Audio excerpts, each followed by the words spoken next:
খুব সরল, একেবারে সাধারণ, খুব সিম্পল একটি বিষয় হচ্ছে ভগবদ ভক্তি। ভগবদ ভক্তি কোনো যান্ত্রিক কোনো বিষয় নয়। ভগবদ ভক্তি মানে এটা এরকম নয় যে এখানে অফিসিয়াল ডাটা মেনটেন করতে হবে। ভগবদ ভক্তি বলতে এরকম নয় যেখানে কাগজ কলমে সই করতে হবে। ভগবদ ভক্তি বলতে এরকম নয় যে কম্পিউটার শিফটিং করতে হবে, জিমেল ইমেল জানতে হবে, ইংরেজি ভাষায় পারদর্শী হতে হবে।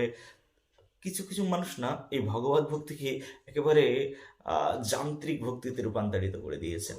কিন্তু ভগবত ভক্তি অত্যন্ত সরল প্রবৃত্তির, হৃদয়ের একটি বৃত্তি, যে বৃত্তিটি একজন সাধারণ মানুষ, খেটে খাওয়া মানুষ, একেবারে দিন দরিদ্র মানুষ থেকে শুরু করে উচ্চ লেভেলের সবাই সবাই পর্যন্ত এই জাগতিক স্তরে প্রত্যেকটি মানুষই সেটিকে অনুশীলন করতে পারেন।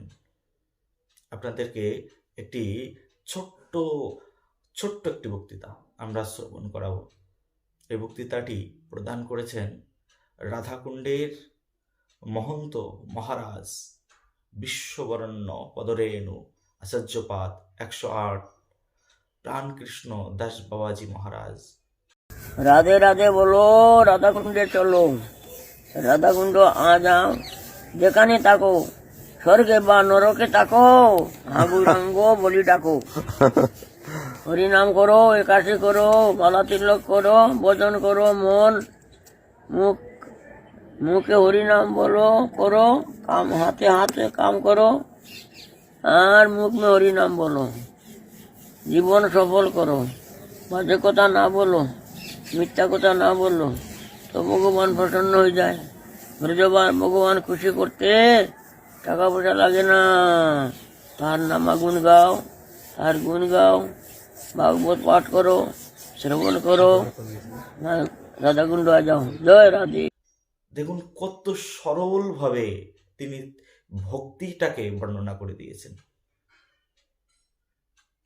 দেখুন, এই যে ব্যক্তি আজকে আপনাদের মাঝখানে এই ভগবত ভক্তির সরল উপমাটি প্রদান করলেন না, ইনি দীর্ঘদিন ধরে শ্রীধাম বৃন্দাবনের রাধাকুণ্ডে বাস করছেন। 108 বছর বয়স হয়ে গেল। প্রতিদিন তিনি এই রাধাকুণ্ডে এই হাড় কাঁপানো শীতের মধ্যেও 3 বার রাধাকুণ্ডের জলে স্নান করেন। প্রতিদিন সকালবেলায় মঙ্গল আরতি, তার মিস নেই। গিরি গোবর্ধন পরিক্রমা, নির্জলা উপবাস, প্রত্যেকটি ব্রতকে নিষ্ঠার সঙ্গে পালন। কি গ্রেট পার্সোনালিটি! একটা সাধারণ ঘরের মধ্যে জীবনযাপন, খুব সিম্পলভাবে জীবনযাপন। রাধাকুণ্ডের ধুলোর সঙ্গে যেন তার মিতালি, এই ধূলিকণার সঙ্গে যার জীবনের একাগ্রতা, তিনি হচ্ছেন এই বাবাজি মহারাজ। কত সরলভাবে বুঝিয়ে দিলেন। এটাই ভক্তি, একেবারে pure. It is called the pure devotion. খুব সরল।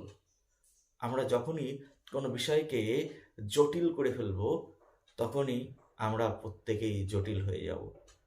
সেজন্য ভক্তগণ, যান্ত্রিক ভক্তি ছেড়ে আসুন সরল জীবন যাপন করি। রাধে রাধে।